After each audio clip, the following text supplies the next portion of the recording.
people don't realize that GDP per capita and GDP are horrible metrics to learn and to understand, as realistically, what is included in GDP and what is included in GDP per capita listings is extremely easy to manipulate. So today I will give you exactly how you can truly measure if an economy is doing well, and of course, if you stay until the end, you will understand exactly what is going on in the world. Hello and welcome back to the Traveling Report. Today we're going over the economy and why many benchmarks, especially Western benchmarks, do not have a tendency to provide the full picture of how well an economy is doing, and how you can really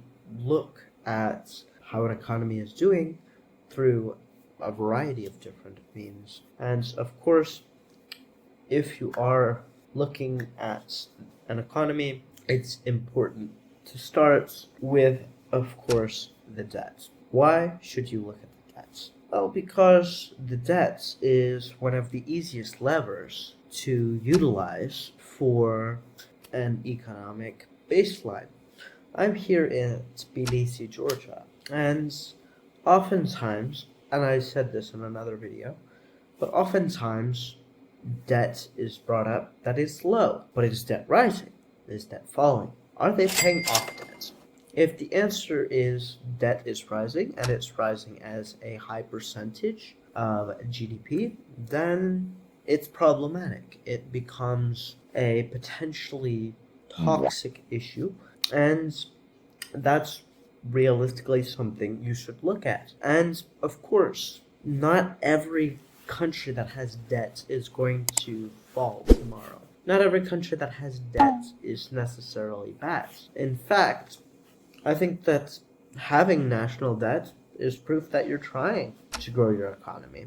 And realistically, governments, the way that they run their economies and the way that they operate, they need debt. And so the debt to GDP ratio and how the debt to GDP ratio is going over time is indeed important. Another metric you should look at is private debt. Private debt is often overlooked by GDP metrics, and it's often overlooked by people themselves. Many cultures and many countries have massive social debts, they have massive bank loans, and a lot of this isn't captured in GDP, except it is, because all inputs and exports, whatever, anything that makes money is counted within GDP. So, of course, if there is large public sector debt or large private sector debt, this invariably will raise GDP. Now, the next thing you should look at is whether or not the currency is stable and whether or not the currency holds its value well. This is important because currency manipulation is some of the easiest ways to make your economy look better. If you look at China and how the Chinese debt to GDP seems low, first of all, you need to understand China. And of course, I will go into that when I'm in China. And so if you're excited for that, feel free to subscribe to the channel, and I will be giving you the insights on the ground in China.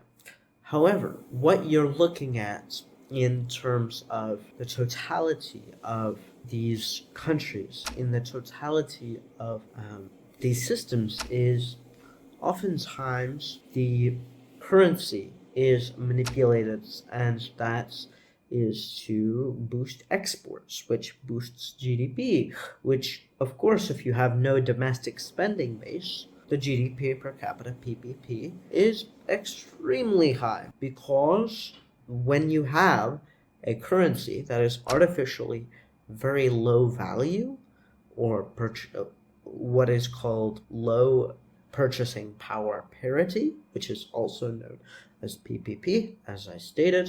This creates what is in essence friction and a lack of understanding of how your national currency works. Of course, China looks cheaper than the US. They intentionally do so. And China is dealing now with deflation, which is what happens when you have a culture that is very much forced culturally to save, that doesn't want to spend money, and domestic spending is falling in China. That said, of course, in places outside of China, there is other areas where currency manipulation is very common. The next thing you should look at is at the rates at which the international reserves are like. Do they have dollar reserves? Do they have reserves of yen? Do they have reserves of whatever currency, euro, francs? And if they do, that's a relatively good thing. You know, they can service debts, they have liquidity, which of course makes a difference. And on top of all of that, what you should look at is inflation data. Oftentimes, GDP is inflated away. We see it in the US right now. A lot of the GDP growth is inflated away. And so, in essence, you get a high theoretical GDP, right? A high theoretical output of goods and services, but a low theoretical real GDP. That said, I will be going over why the US is actually better off right now in terms of how it's positioned within economics and the economy, and why the US economy is growing so quickly. And so if you're excited for that, please let me know in the comments.